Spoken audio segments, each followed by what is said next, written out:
Okay, so good afternoon, everyone. Thanks for joining us on our webinar today. So I'm here with Laura Finney, our Clinical Research Director here at Leckey, and James Gilmore, our Occupational Therapist. So our topic today is strategies for toilet training children with physical disability. And just before I pass you over to Laura and James, can I ask that you all kindly keep yourselves on mute, just so we keep interference to a minimum. And there will be an opportunity to ask questions. So if you have any questions, you can ask them using the chat box on your screen, and Laura and James will be happy to answer any questions at the end. So just to remind you all, this webinar recording will be made available to you after the session and posted out by email tomorrow. So I'm just going to pass you over to Laura here now, and we'll make a start. Thanks, Rachel. And contrary to what it says at the bottom of my picture there, I am Laura, the Clinical Director here, and not Carolyn. So yeah, our topic today is the challenges to toilet training for children with physical disability and looking at some neurodisability strategies for success. And I hope as we go through it, you may realise that some of the assumptions that you have are maybe not quite as clear as they first seem. So just looking at what we're trying to sort of learn today, the learning goals. So we're going to try and get more of an awareness of sort of paediatric disabilities and how they affect toileting and toilet training, and looking at the impact of various things like professional involvement, social norms, the built environment, and sort of other factors, how that can impact toileting and toilet training. And looking also at some common equipment and how that impacts training and success. That's the first half of this presentation. And then James, our OT, is going to then look at some sort of strategies we can use to build on success now that we know some of the impacts of these factors. So firstly, I'm guessing that we have a bit of a mixed audience of parents and clinicians, and they all come sort of from different viewpoints. For us clinicians, sometimes toilet training is something that is maybe lower on our list of priorities as we deal with other equipment needs. However, we know from speaking to many parents about the impact that toileting can have on their lives, and it can be actually a persistent source of worry. For example, is their child going regularly? Are they in pain? Are they getting enough fluids? All in all, sort of bowel and bladder health can have a massive impact on their health, independence, and quality of life of the child, and impact the wider family. So if we just stop and pause and look at this sort of typical child we may see in a seating system and think about what assumptions we have. We don't know, but sometimes we might assume there'd be a problem with a learning ability, and would that affect their communication and how that would affect toileting. We may be looking at the support required in the seating system. There's a back support, a head support, there's a chest support, and armrests. There's quite a bit of equipment there, and think, well, how is that going to impact the toileting? We might be thinking also of what support services are around the child. Will there be professional involvement to guide us? Or we might actually be thinking, goodness, this is just maybe a young child, say age 4, so are they too young? What's the rush? So we tend to make a lot of assumptions based on what we've seen or hear that may be helpful or not, or it might be just plain incorrect. So I'm going to kind of look at some of those assumptions and how they impact toileting. And then look at some of the strategies we can use to work towards success. So the first one is looking at the impact of various disabilities on toileting. Probably start with the most easiest, the one we see is the physical disability we have. So a child in a wheelchair is going to have reduced mobility, and we tend to think about this as, they're not able to participate in typical activities, but actually the reduced mobility has a big impact on their digestive system. So the movement of food along the intestines is called motility, and this is really helped by the movement of those surrounding muscles of the tummy and the trunk. And a lack of mobility through walking can lead to a lack of motility through the digestive system, and the result of that is constipation. And constipation is not just uncomfortable, but can result in sort of major hospitalization. So constipation is going to play a major backdrop to most children who aren't able to mobilise independently. And we know many are on daily laxatives to help with evacuation of the bowels. Constipation can also lead to impact bladder function. So the bowels pushing up against the bladder, this can cause issues such as urge incontinence. And while diet obviously plays a key role in constipation, reduced mobility definitely has a major impact on this whole thing.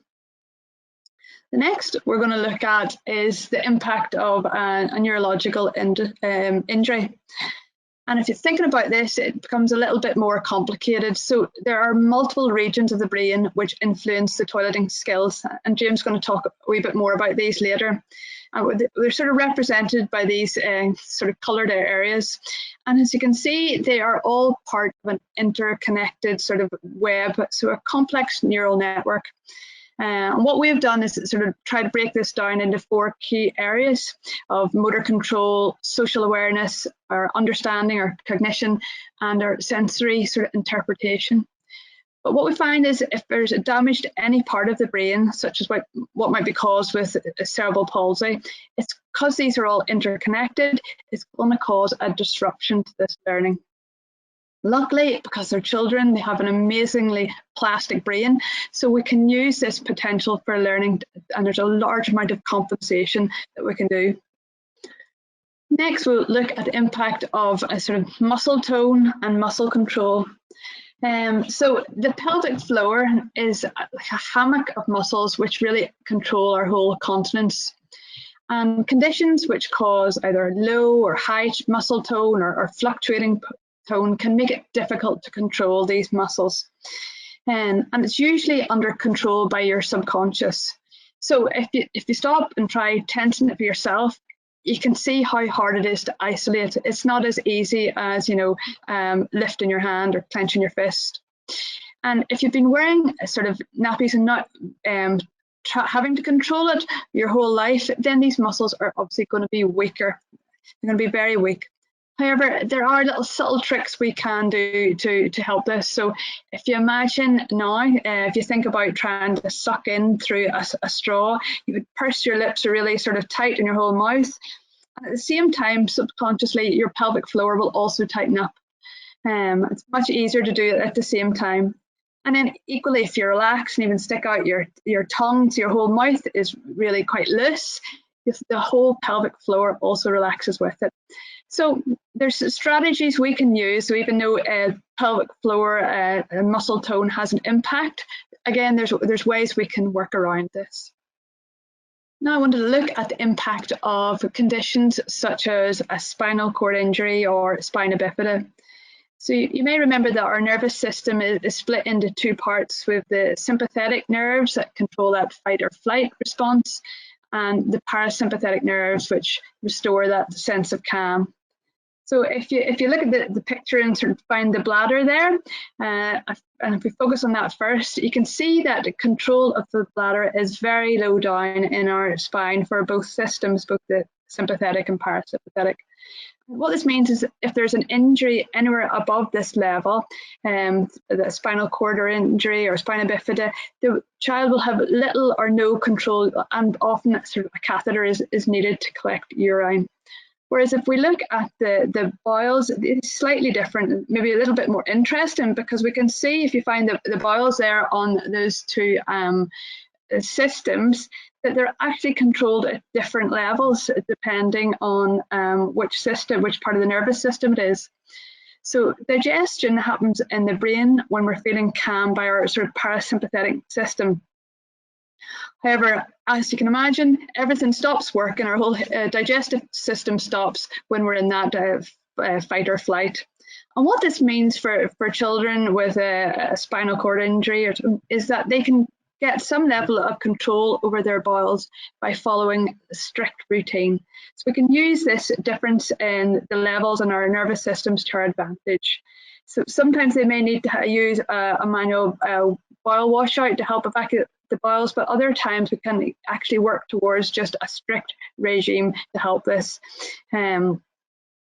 And we can help that as caregivers by providing that consistency in their routine and also helping with posture. Lastly, I want to look at the impact of sensory processing disorders on toileting. Of course, we're all familiar with our external senses of sight, sound, taste, touch, and smell, but our internal senses are equally important in regulating our needs. So that feeling of tiredness, of pain, of hunger, of thirst, and also of needing the toilet, together known as our interoception. Interoception is the ability to process and interpret these internal signals.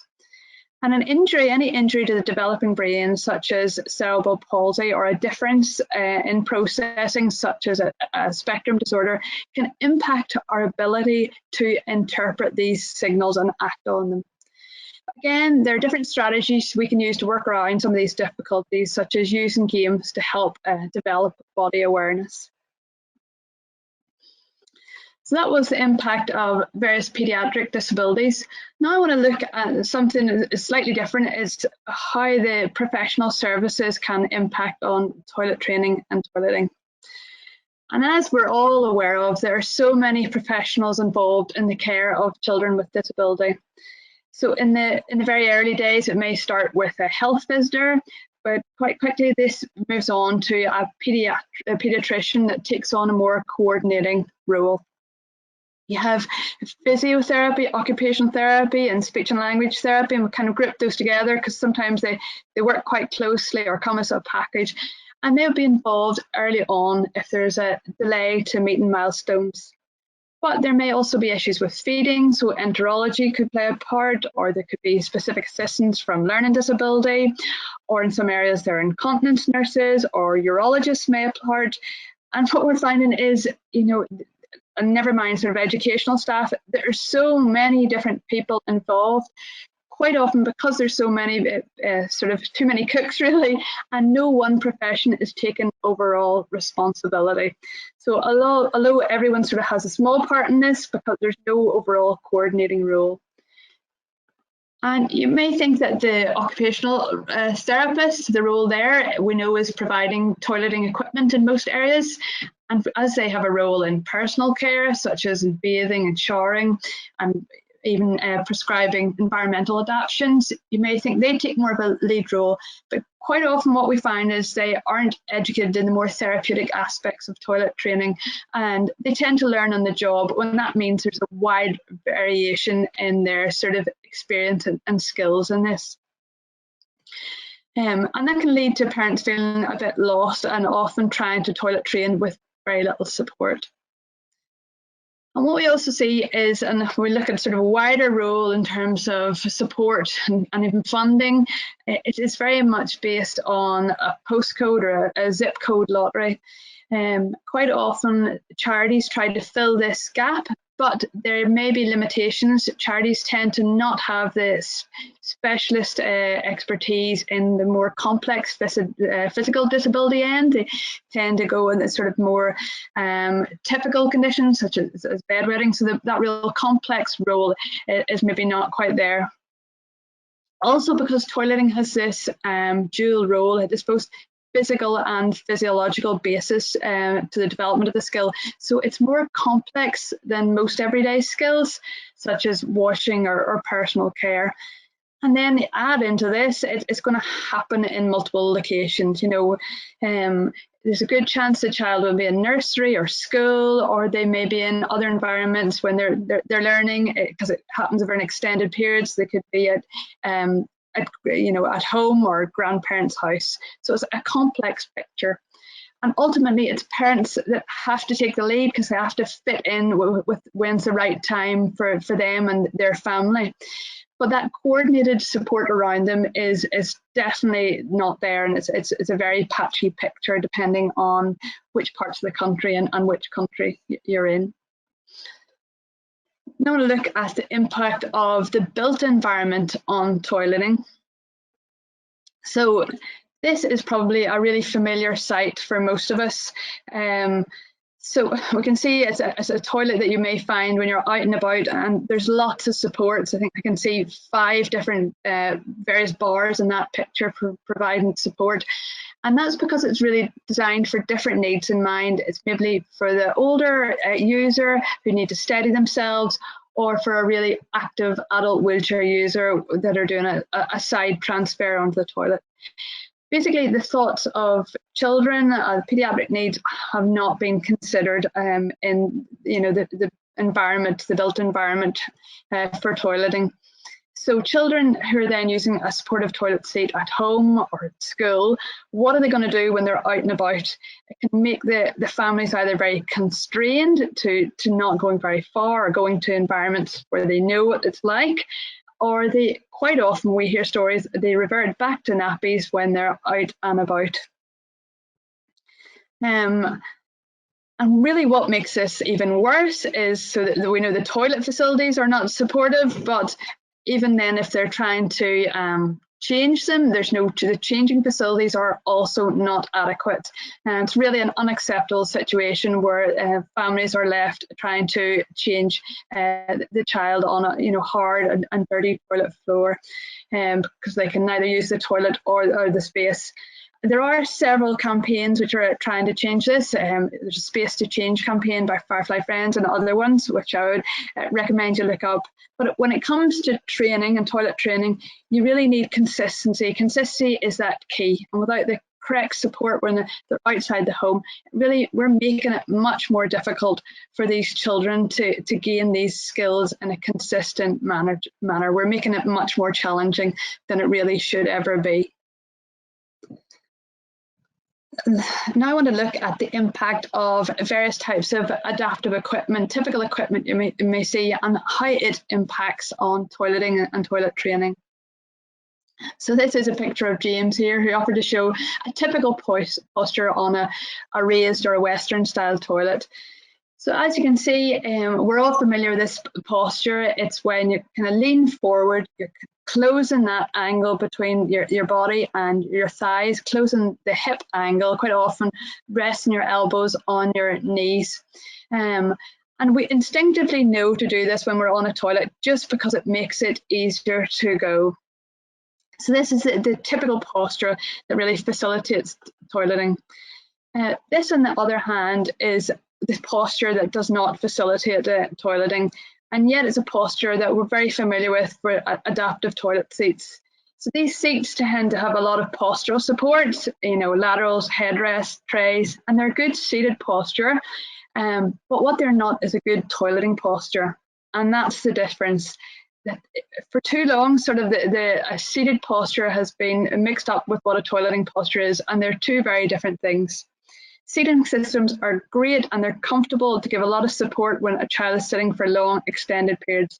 But when you're on a toilet, you're there for a maximum really of 10 or 15 minutes, absolute maximum, without taking a break. So it's a very different type of seat and posture that's required. That total amount of support is not appropriate. But most importantly, it's not supporting the optimum posture for toileting, which is with that really closed hip angle. So, the next time you're on the loo, try to adopt a very straight back and you'll see for yourself the difference it makes.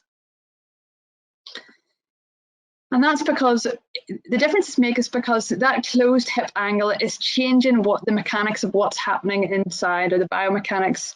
So we have this U-shaped muscle called the puborectalis muscle, which wraps around the end of the colon, the rectum, and that is there to help keep us continent. So it's part of the whole pelvic floor.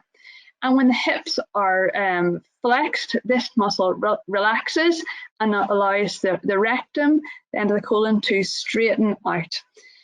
And research has shown that this reduces the straining and the effort required, and actually decreases the time to go. So the more that we can close that hip angle, let that puborectalis muscle relax, it allows the rectum to straighten out, and it just helps everything move. It also is helping with the whole descent of the pelvic floor. So it actually has an impact on the flow rate of urine and reduces the amount of residual urine in the bladder. So that's going to help with any children who are prone to urinary tract infection. So it really is the optimum way to support toileting is in the squat posture with the knees much higher than the hips. Basically, it lets gravity do all the work for us. And the other issue with typical toilet seats is that they're dual purpose. Many toilet seats double up as shower chairs. Indeed, that's often the reason they're prescribed in the first place. We see that time and time again, that the toilet function is seen very much as secondary. And yes, there are many benefits of this. It's a good idea. It's going to save money, and without a doubt, it helps reduce equipment. We know amount of equipment in the home is a massive issue. But what is it doing to the child? It is sending out a really confusing message. Am I there to get washed, or am I there to go to the toilet? You know, toileting and showering or bathing, washing are two completely different functions. And like the rest of us, they happen in two different locations for a reason, with different equipment, different products, and they should be treated as that. Also, what happens with these products when they're used at school where washing is not required, or what do they do when they go to their grandparents' house? That whole consistency is not there, and it's that consistency is the key for successful toileting. And these products do not support that clear, consistent message, which helps the child to build up that sort of neurological learning of why I'm on this seat, the purpose of this seat, what I'm doing on this seat, and how to bring that learning to the actual act of toileting. They're also very heavy and not portable. So they're designed for showering, not toileting, and definitely not toilet training. I think a clue to sort of inappropriate is often if you see a headrest, we know they're not going to support that closed hip angle with a forward leaned squat position. The last one we're going to look at is the impact of social norms on the age of toileting and toilet training. And this is a really subtle one and quite an interesting one that we've learned about over the last few years. So back in the 1950s, the average age of toilet training was actually around 18 months. So cloth nappies were the absolute norm then, and obviously there were more hard work involved, so maybe people were more keen to get rid of them. And there's also this social pressure to toilet train your child early. However, over the past 60 years, the average age of toilet training for just typically developing children has doubled to about 3 years, 3+ years, and many children are arriving into nursery school incontinent. I mean, there are many reasons for this rise, including people having more disposable income, and less time for training. But without a doubt, one of the strongest influencers of this is the reliability and the ease of use of disposable nappies. The ease of use means that children are not getting the signals that they are wet, and they're so reliable, they're able to contain a large amount of urine. And billions and billions are invested into marketing campaigns to make this later toilet training for all children seem quite normal. I mean, next time you're at the store, look at the pictures of kids of 6 and 7 on the packaging of these products, all trying to normalize this older age. So without realizing it, this is influencing all of us, whether it's parents or therapists, about what is even the time to consider toilet training. So if you have a child typically developing sibling is maybe 3 years old and they're still in nappies, why would you even consider your toilet training your 2-year-old child with additional needs? So subtly it's sending out a very confusing message to all of us. But unfortunately, this delayed training is associated with atypical or non-typical bladder and bowel development. And that's what the research is telling us. It often starts with an increase in constipation, which then leads to increased urinary retention or increased amount of infections, which then leads to more serious dysfunction, such as overactive bladder. And these are all much more difficult to correct as time goes on. And ultimately, the amount of care and the cost involved increases, never mind the impact on quality of life, the financial impact and environmental impact. So if training is delayed, then the muscles are going to be weaker and smaller, and then this makes them more difficult to control, and maybe more difficult to control atypical tone. So that all adds into the picture of making toilet training more difficult to achieve. So the muscles surrounding the digestive system are similar to any muscle in the body. The more you train them, the stronger and the more control you're going to have. So ideally, toilet training should start at a developmentally equivalent age. And even if it's just simple things like making sure we're working on the right language, identifying their body parts, the more that you can take advantage of the neuroplasticity. So whereas one part of the brain may be impacted, it's a very plastic structure and we can positively influence all those other areas, then the more you're going to see the benefits. So we really need to start early to maximise our potential. And James is going to now go into a little more detail about how we can use sort of our newfound understanding of the neurology of the brain and toilet training to make a difference. So I'll pass over to James.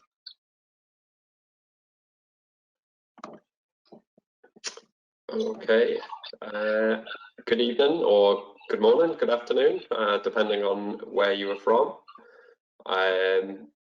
You're very welcome to our presentation today. Let me just boot this up. Current slide. Now, Laura, is that showing okay? Yeah. Yeah, okay. So after all Laura has said, at this stage there's a good chance that you might be thinking that leaves a little bit of room for optimism in regarding the potential of toilet training a child with physical and neurological disabilities.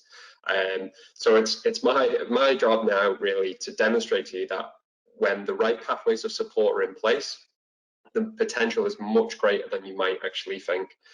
So the collation of research put together, which I'm about to go through, is based off my and Laura's experiences and research over the last several years.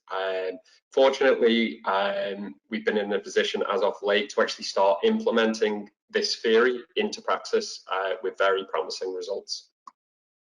So first of all, and this probably doesn't add to the optimism, but really this is to make ourselves aware of the current picture when it comes to neurodisability and continence. Now, I can't stress this enough, but the graph that you're seeing here it's our interpretation of the study results provided by the authors. But what you can see here is a clear correlation between the child's complexity and their ability to achieve continence. For context of this study, this was a United Kingdom-based population survey of 350 children with cerebral palsy ranging from GMFCS levels 1 all the way through to 5. Now, as this study is just to create an overview of the current trends, it doesn't really delve deeper into what support these children may or they may not have received. But importantly, though, there are an increasing number of modern studies which actually start challenging this picture. With the likes of one which applied a multidisciplinary approach to toilet training, so getting various professions involved, including both at home and in school, and in doing so they were able to enhance continence in children even with more complex needs. So to understand a little bit more about our neurological approach to toilet training, I'm going to run through a quite simplified version of how bladder and bowel continence is typically achieved. So for the parents in the room, I'm sure you can think back to if you've had a newborn, how often they urinated. And really, this is because when we're born, we have no volitional control over our bladder. So the bladder operates on a series of sympathetic and parasympathetic nerve responses, which are induced by stretch receptors in the bladder walls. So if you imagine the bladder, it's obviously going to be very, very small when we're first born. When it reaches a certain capacity, these responses kick in and cause the bladder to contract and empty. At birth, our bladders are obviously very small. These stretch receptors are triggered almost continuously, like every half an hour or so. But as we begin to age, our bladder capacity naturally increases, and therefore the stretch receptors are triggered less and less. So from about 12 months of age, the nerve impulses that being sent from these stretch receptors begin to mature, and they start to develop sensory axons. And essentially what these sensory axons are doing, they're making our bodies increasingly aware of the sensations we're beginning to have. So in theory, once these sensory axons have matured adequately and they begin communicating with the brain via the central nervous system, the child is technically ready to start toilet training because they are experiencing those sensations. But what actually is toilet training? How do we go from this being able to feel it to being able to control it? So the brain, the image of the brain here, which you're seeing, is an adapted image from a study which looked into brain imaging in the processes of toileting. So as mentioned before, from about 12 to 24 months of age, the bladder and bowels begins to start communicating more and more with our brains. But what is actually going on in our brains, which allows us to make the decision of whether we pee or poo? So without delving too much into this, hopefully you'll be able to interpret from this image that this is a very complex decision-making process involving a series of numerous neurological pathways. So this includes the likes of our prefrontal cortex, which is responsible for our higher cognitive function, our anterior cingulate cortex. This is what gives us our sort of social awareness. Motor areas, that makes sense. They're going to provide us that volitional control of our muscles, such as our pelvic floor. And finally, the likes of thalamus, hypothalamus, and periaqueductal grey matter, it's called, which helps us interpret certain sensations that we're having. So actually, when you're taking a child through the process of toilet training, the neural complexity of what you're actually aiming to achieve is much more complicated than what could be considered this light bulb moment when the child just, they get it. You know, there's a lot going on beforehand to actually get to that stage. And as Laura has already touched on before, with the likes of a neurodisability, injury to any region of the brain that's involved in toileting, it's going to cause some disruption to the neural pathway. So in order to provide a little bit of simplification to this neural pathway, we can somewhat divide it up into 4 distinct foundations, is what we're calling them. So physical, this is our ability to isolate our muscles that control the bladder and bowels. Cognition, that would be the child's learning ability and their understanding of new instruction. Sensory is their ability to recognize and interpret bodily sensations. And social, this is more so the approach to training that the parent makes, keeping everybody motivated to learn, and then of course their awareness of social norms. So the theory really behind this neurological foundation approach to training lies in the neuroplastic capabilities of the brain. So the intention with this is to specifically target and train these regions to optimize the chances of toileting success. And based on the evidence out there to support this approach, I'm going to look into some pieces of key research and offer some strategies which can help enhance their child's ability to toilet train. So if we first start off with the physical side to things, and really the standout study here we have found is one completed by Talu in 2018. Again, this graph above is just our interpretation of the study, and similar to a population study as I discussed earlier, they were able to demonstrate a clear correlation between a child's level of trunk control and their level of continence. Now, if we reflect on this, this makes a lot of sense. You know, we need sufficient control of our trunks to isolate and engage our pelvic floor muscles. Similarly, often more complex disabilities coincide with increased learning impairments. So the theory, therefore, with this is, well, what if we look to develop trunk control, but more specifically, target the muscle groups involved that are involved in continence? So to do this, we need to delve a little bit deeper. So I know Laura asked you to do this before, so I'm going to ask you to repeat this all in your seat again. And what I'd like you to do is tense your pelvic floor muscles. Now, personally for me, I really, really need to think about doing that, as it's not a muscle that we would regularly engage unless, you know, we're in a panic to hold in a wee or a poo. Now, imagine you asked a child to tense their pelvic floor, and where would you even start in describing this? And just in case you haven't, you can relax now. So, why is this important for us? Well, modern research has shown that due to the co-contractions caused when engaging the muscles of the abdomen, it has a positive effect on the development of the pelvic floor and thus improves overall continence. So to put this theory into practice, now instead of tensing and isolating your pelvic floor, now I want you to really, really tense up all the muscles of your tummy as tight as you can. So now, hopefully, you would have felt that your pelvic floor muscles have contracted as you did this. Okay, so the muscles of the stomach, these are much larger muscle groups and much more easily understood by a child.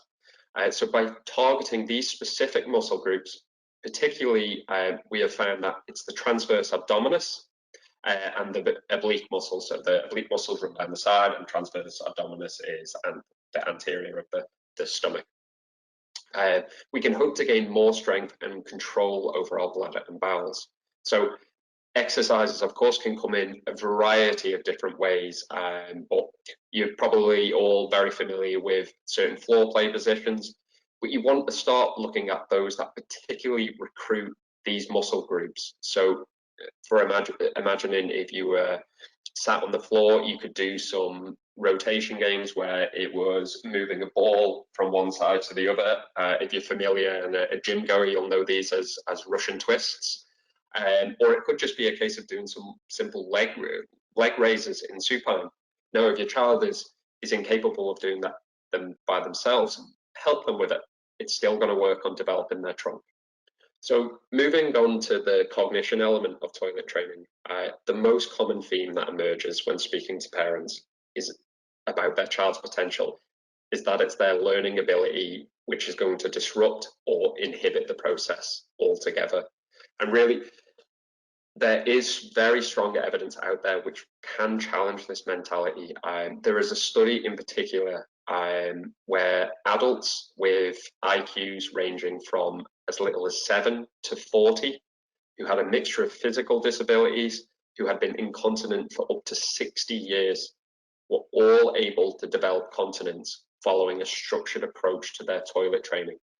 Now, I will add that this study is very backdated, and their methods to training are very questionable, but it demonstrates that the potential is there when the right pathway of support is in place. So the message that we're striving to get across is that a learning disability, it doesn't detract the ability to toilet train, it just alters the approach that's going to be required. So some elements of heightening cognition as based on the research is really just to start with the very basics. And this is something that we commonly take for granted, and it's language. I'm sure between all of us in the chat here, we could come up with hundreds of different words to describe a wee, a poo, a bathroom, a toilet. Between myself and Laura, we probably gave you several different examples throughout this presentation already. But this becomes a problem to the child when you begin to think about all those potentially evolved in their family and their care, such as school or if they go to grannies. So language needs to be kept consistent, and you can utilize the likes of visuals where possible. So expanding on consistency, it cannot be stressed enough. And in fact, there's actually been a study completed to demonstrate this. When we look at neurotypical children, there's a certain amount of leeway that you can have between training regimes at home, school, and potential other areas of life. However, modern studies have found that where there's collaboration and consistency across both home and school, toileting outcomes for children with disabilities are significantly improved. Now, I know this sounds so obvious, But really, the key message just to take from this is that the school's role cannot be underestimated. And a simple tip of this is introduce the likes of toileting passports. We know that children may have several different classroom assistants, teachers, or anybody that might be involved in their care, and in using the toilet and passport, it keeps all those working with the child, singing off the same hymn sheet, whether it be about the language, the timings of when they go, or their postural setup in their actual seat. So next, I want you to have a little bit of think about the sequencing and memory skills that are behind toileting. So if you put yourself in a child's shoes for a moment and think about all the potential information and instruction you have to interpret before even getting to the toilet, it's actually a lot of information. So think of it from the point of view when those initial signs begin to arise. What do they mean?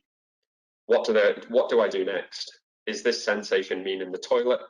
Do I need to go tell someone? How do I tell someone?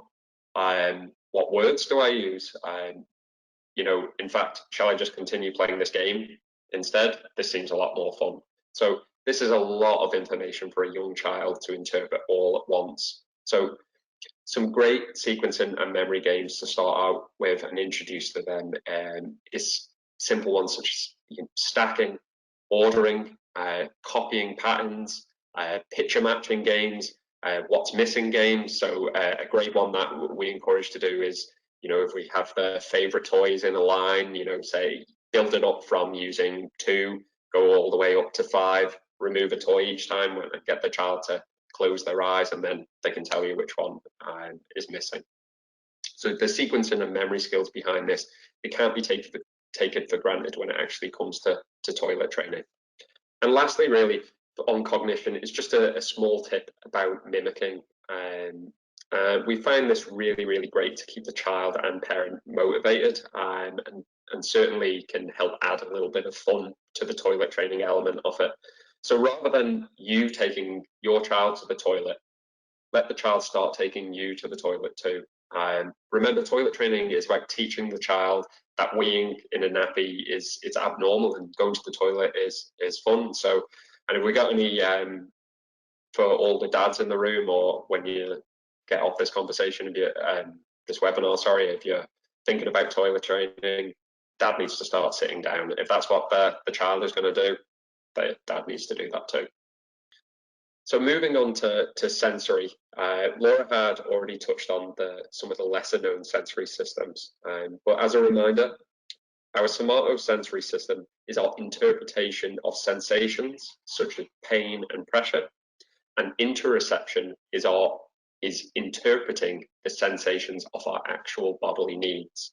So a good example of this, and apologies for the grotesqueness, it's how we know the difference between the pressure we feel in our bowels and whether that means that we need a poo or we just need a fart.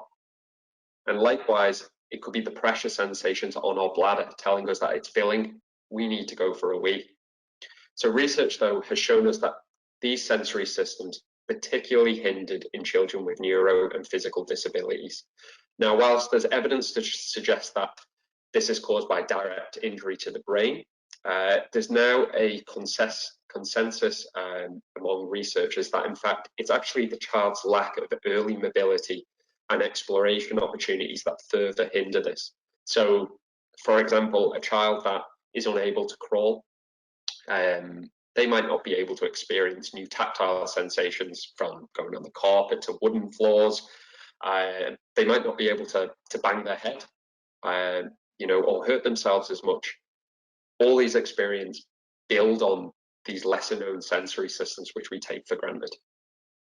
So to start with, it's important that we start introducing earlier body awareness to the child and encouraging them to identify their own needs. So parents, rightly so, often have a tendency to provide the child with their needs before they even ask. So for example, it's dinner time. So even simple strategies such as asking the child, are you hungry, thirsty? Do you need to go to the bathroom? This has helped making little strides towards developing their own interoception because you are making them think about their own needs. I will say though, be conscious about using this strategy with toileting. Many children, as I mentioned before, they often become very distracted when it comes to going to the toilet. So sometimes rather than asking them, do you need to go to the toilet, it's we're going to the toilet. And next is to stop being afraid to talking about genitals. Willies, vaginas and bums, we all have them. Let your child explore their bodies and encourage them to relate these parts to their actual function. You know, so you can do this in any way you want, but like a fun example could be, you know, start singing head, shoulders, willies and bum instead. More specifically though, what we can start doing is using other sensations to our advantage. I'm sure a lot of you are quite familiar with proprioception already, but this is our interpretation of our body in space. So proprioception is seen as a positive way to bring awareness to the child's own body, and it actually plays a role in the development of our somatosensory and interoceptive systems.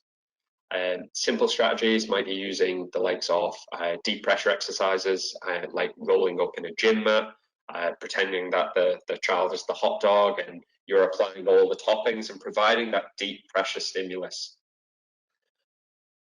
You can go a little bit further than this and start using more deep pressure exercises to specific regions of the body. So for example, you know, if you were lucky enough and you can see maybe their tummy swelling a little bit because their bladder is filling, you know, gentle compressions help bring awareness to those sensations of the pressures that they might actually be feeling. So other research goes into a little bit more specifics, and what they had done is utilize haptic discrimination, which in their study was basically the child would be blindfolded or their eyes covered, or in some cases they had like a mystery box. But the point of this was using their hands but removing any visual aid. And what they needed to do was reach into the box and try and identify the objects that were there. And the idea with this is you are utilizing the likes of your somatosensory responses to interpret what are those pressures that you're feeling through the tactile receptors.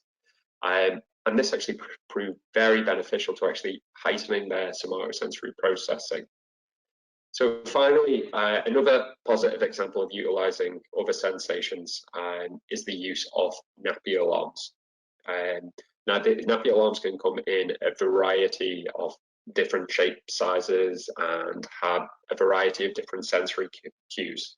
They could be audible, vibratory, visual, but they let know the child when they're in the act of weeing. So it can enable the parent or themselves to bring immediate attention to this act.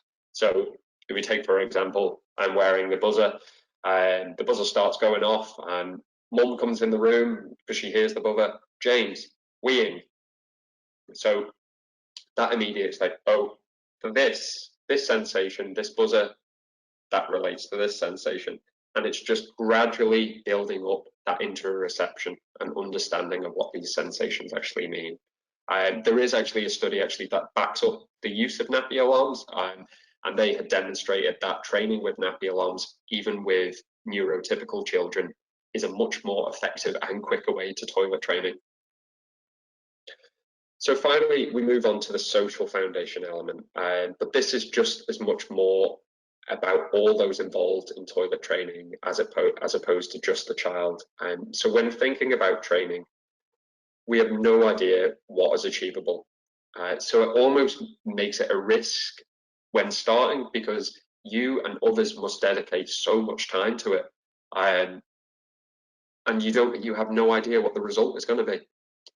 The training element, however, particularly in the cases of learning disability, it must require cohesion and dedication from all those involved. And the fact of it is, this motivation and this high level of motivation, it needs to be consistent and maintained throughout.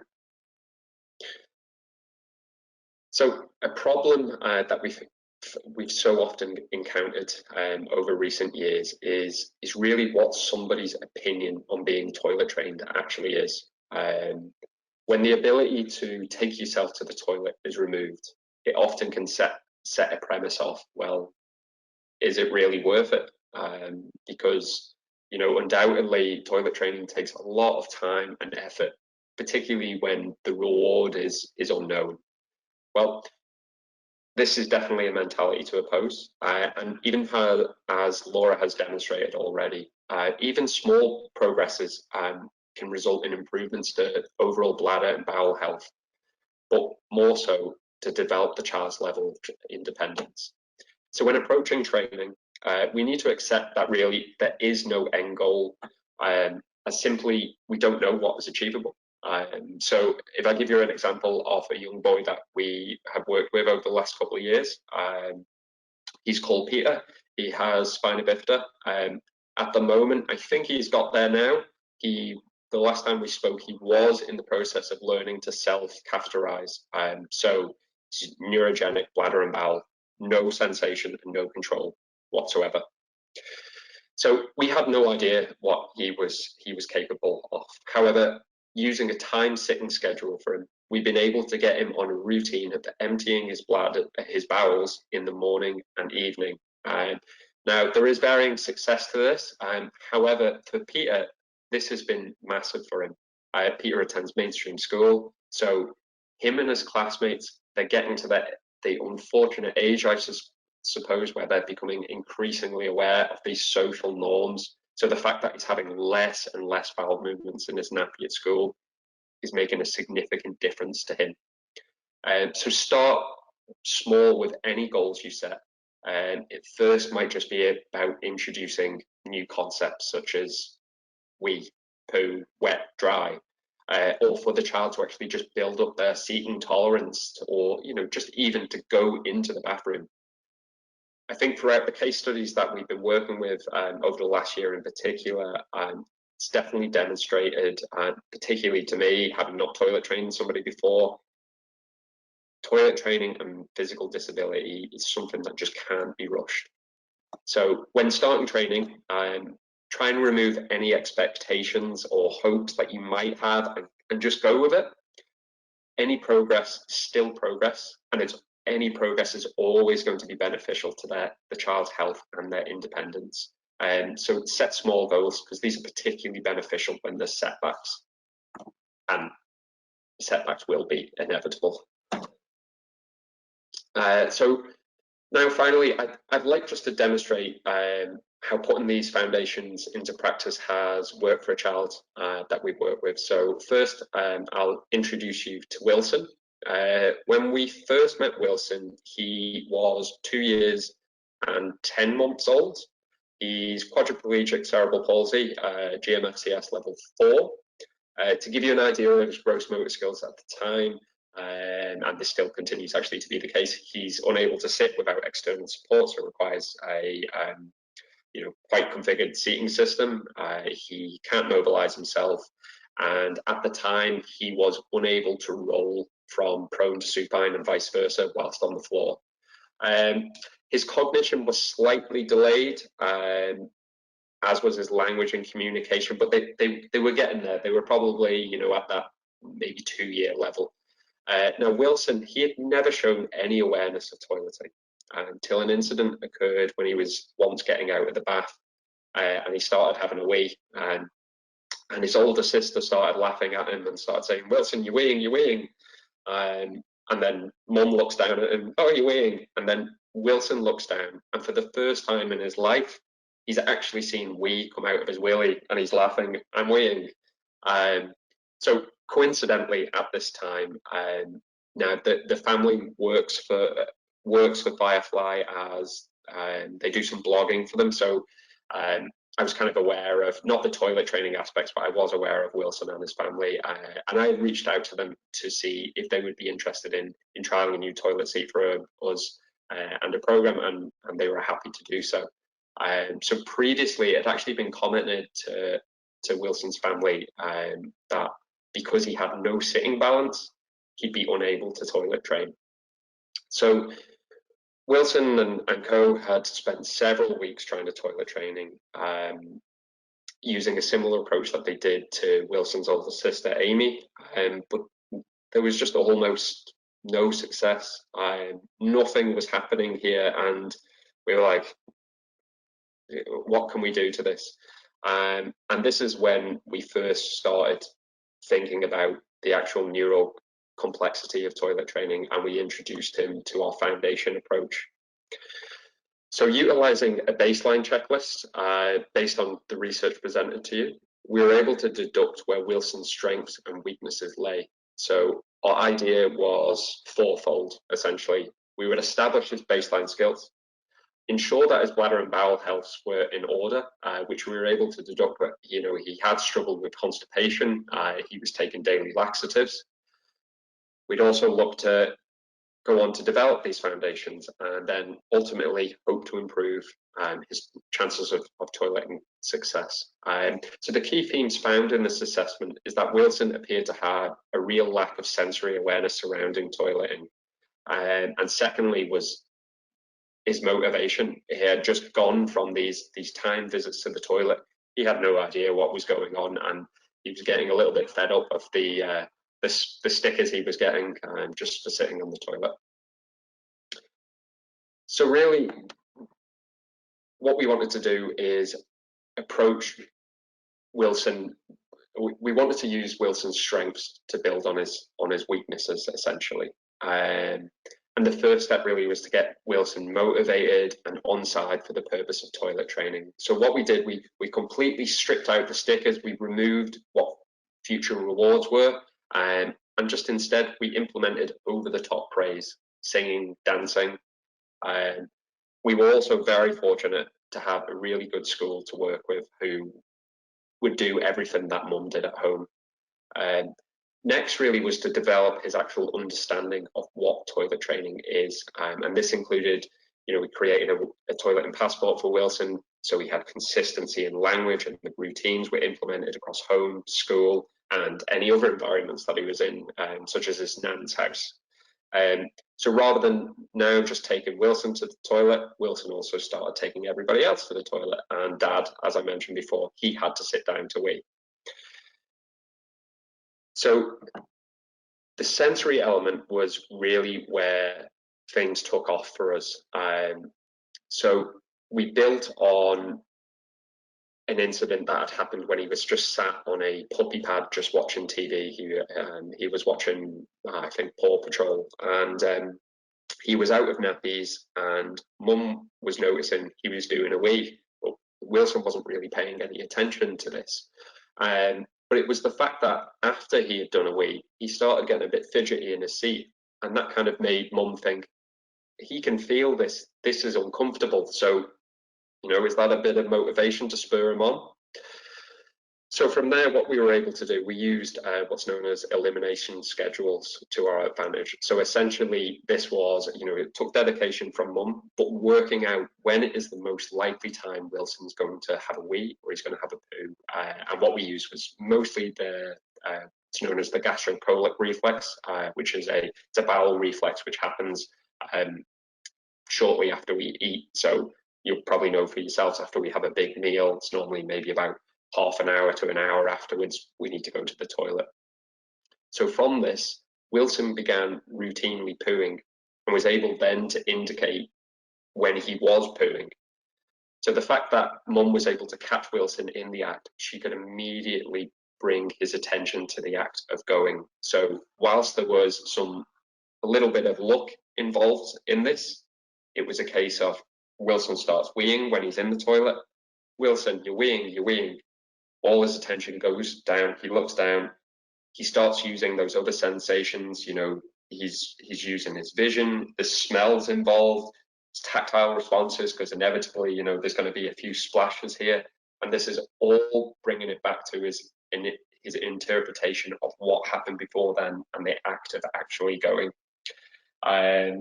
In terms of physical, as Wilson progressed, he actually got a little bit too good at holding on to his wee, because he does have fluctuating tone, and so we had to introduce some general games to help regulate his abdominal pressure. So this was such as like blowing bubbles when he was on the toilet. So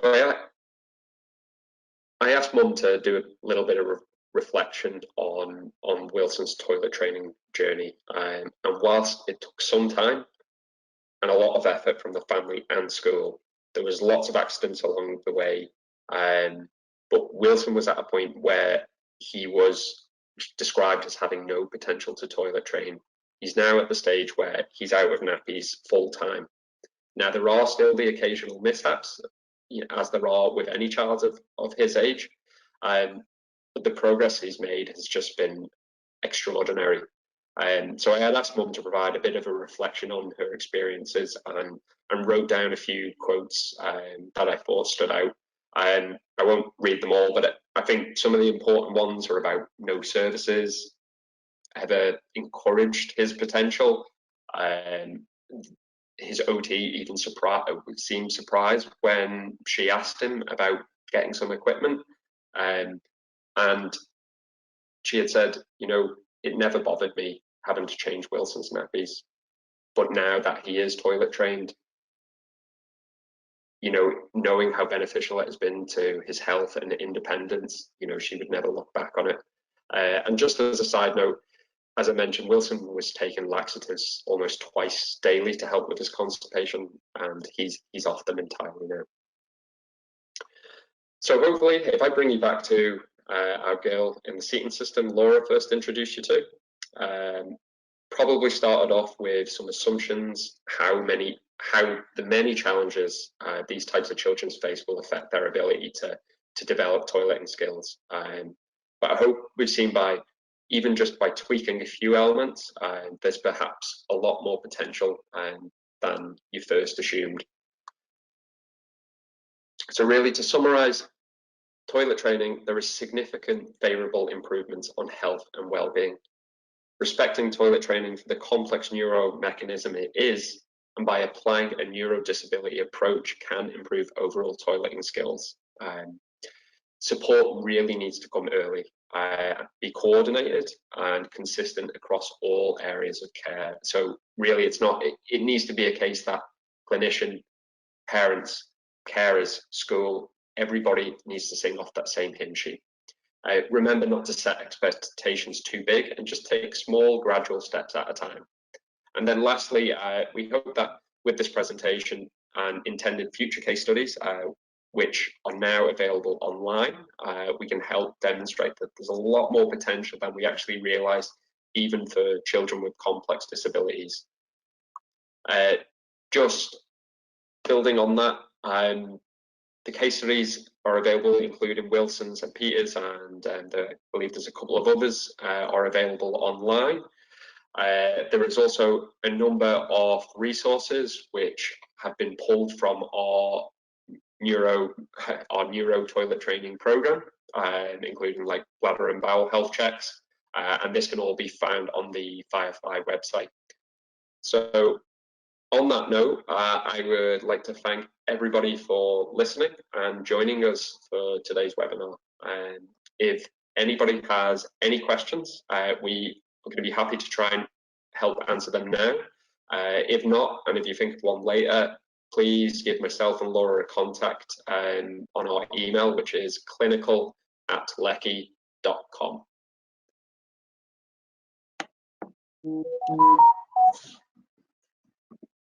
Okay, so thanks so much to James and Laura for that. That was great. We've got just a couple of questions here to go through. So for the first one, can you offer any advice around toileting for a child who has trouble with head control with a toilet seat that doesn't specifically offer any head support? Yeah, I can tackle that one. I think sometimes when we see a lot of the support that children need for longer periods of time on their seating systems, it can be tempting to think that's what's required for that toiling period, which we need to remember it's shorter. And if you're able to get the child into a different type of posture, a squat posture, where they're able to support, just like we would go to the toilet, sort of supporting their arms on their legs, what that does is it's bringing this level of support, it's sort of bypassing the trunk and bringing the level of support up through their arms. And in sort of therapy terms, we call it closing the kinetic chain. So rather than having to do all the control along their trunk, which supports the head, which they maybe have reduced control and they're struggling with that, by propping on their elbows, it's a bit like propping on a tray in a seating system. It brings support up to a much higher level, and they're able to tolerate that for shorter periods of time. And I think we saw that with the case study there when we had Wilson at the time where he was learning to toilet train. He was really much poorer sort of head and trunk control, and that's the strategy they would have used to support him. Great, thanks, Laura. And then just another question. Would you have any recommendations for specific exercises to build up abdominal strength? Yeah, sure. I think really we're really trying to focus on the trunk. So really a lot of going back to really where they're developmentally, the child may be developmentally at, which is sort of working on floor skills. So whether it's being on their back and sort of trying to activate their legs, you know yourself, if you're on your back and trying to lift your legs, is a real abdominal workout. So kicking and bicycling. On your tummy, again, it's pushing up through the arms, trying to get onto all fours. When we're sitting, it's really trying to get the balance, having support of maybe cushions or towels or some floor equipment, and always challenging yourself and child through play. So challenging them to reach, to move from one side to the other, to maybe to play with the toys in a bucket, have it on one at the side, and move toys from one place to another, or play with balloons or bubbles. So constantly trying to challenge it within that level of support. Nearly any activity we do with our arms or our legs, we're working on our trunk control. Okay, brilliant. We've just got another question in here. So we've been toilet training at home for a couple of years at home using the Riften HTS, but at school my daughter is still in nappies. The size 2 Gotta Go would fit her. She's 6, but is it suitable for hoisting? Because she would need to be hoisted at school. Yes, it is suitable for hoisting. Great. And then she's went on to say, because the Gotta Go doesn't seem to be on wheels, seems like you would need to be hoisted onto the Gotta Go while it's over the toilet.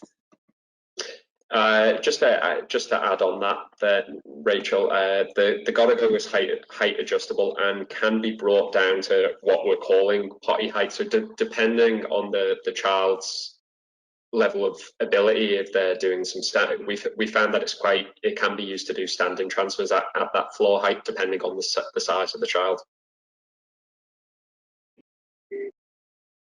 Okie doke, brilliant, thanks James. Okay, looks like that is it for the questions. So that brings us to the end of the webinar, so thanks everyone for joining. And just to mention again, this webinar will be emailed out to you tomorrow, and will also be shared on our social media, so keep an eye out there. And if you have any further questions, do get in touch, as James has said there, at clinical@leckey.com. Thanks everyone. Thank you. Okay.